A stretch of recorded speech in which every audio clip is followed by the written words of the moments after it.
AAA games versus indie games. In this video, I'll be explaining why do I think that indie games are actually better than AAA games. If you don't know the difference between AAA games or indie games, basically indie games are supported by a small company studio, and AAA games are supported by a big company studio like Sony, Naughty Dog, and so on. Take an example, the small studio created Enter the Gungeon. This game has everything you need. Has a lot of guns, hard difficulty, roguelike. Roguelike basically is every time you play enter a run. Every time you enter a run it's completely different. Okay, you have new weapons, new builds, maybe different bosses you're gonna face on. So you keep coming back for more and more and more. And the game is difficult, it's not easy to play.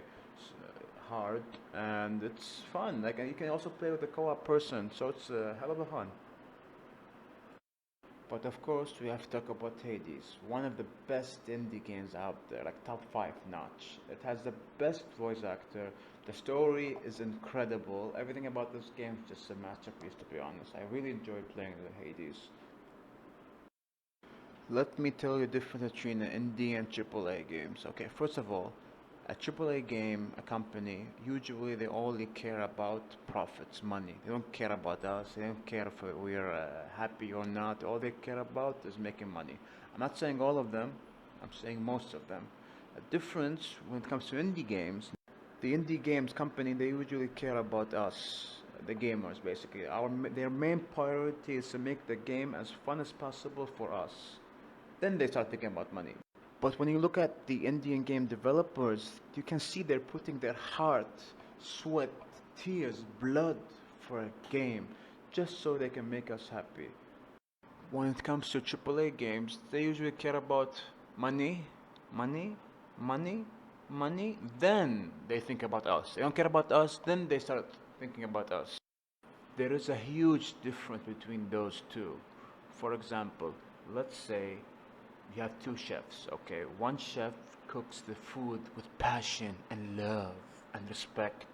The other one cooks it for money. And now you're probably wondering, there is no difference actually. If the taste is good, it's good. No, you're wrong. Cooking something with the bottom of your heart, showing your all emotions, putting your heart and soul for the cause makes a wonderful video game. When you just make it for money, profit, you're just skipping a lot of stuff. The company actually just want to release the game as soon as possible. You have these two wonderful games. Cuphead, a 2D platform, it's just boss fights and it's a hilarious fun. Even the graphics, I really enjoy it and it's fun. You play it with your friends, the co-op. Also Dead Cell, a really wonderful game, roguelike. Let's talk about Darkest Dungeon, okay? Darkest Dungeon follows a different formula, okay? The developers, they don't want us to enjoy the game. They want us to suffer, okay? And this game gives you so much stress.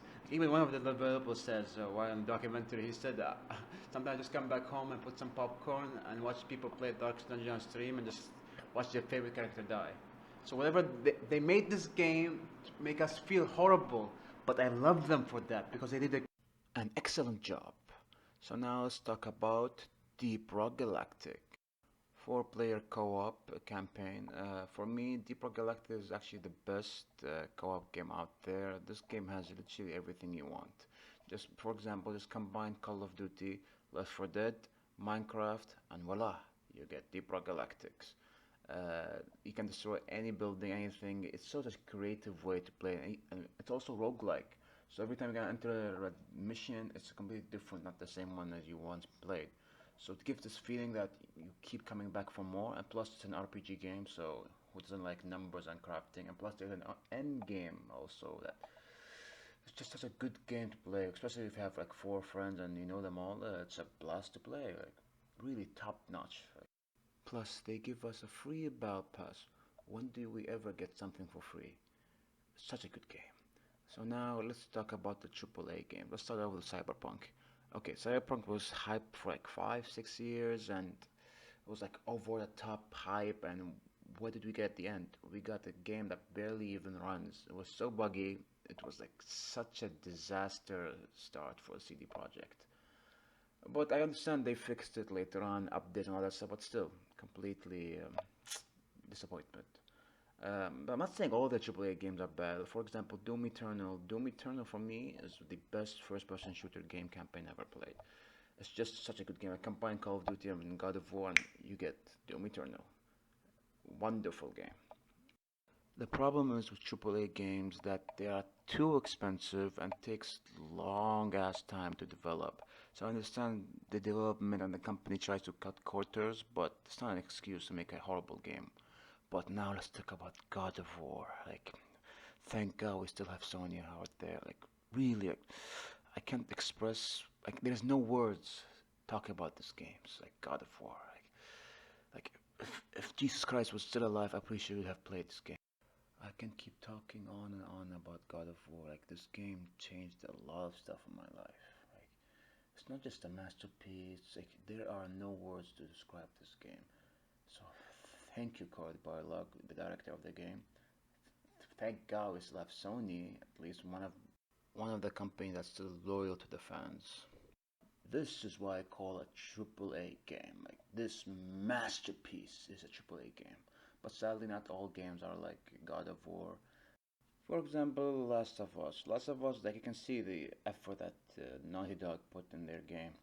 But they only cared about money, basically. Like, I made an entire video talking about Last of Us. So if you guys want to watch it, I'll leave it down below.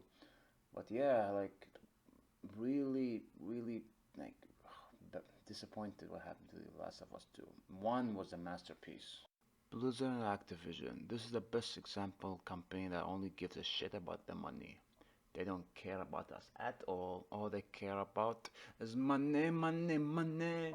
And most of the companies follow the same formula, but there are some companies, still good companies, like Sony. Oh, Sony. And yeah, like, I made an entire video talking about Blizzard and Activision. So if you guys wanna watch that, I'll leave it in the section down below. And that's pretty much it, guys. I hope you enjoyed the video, and I'll see you next time.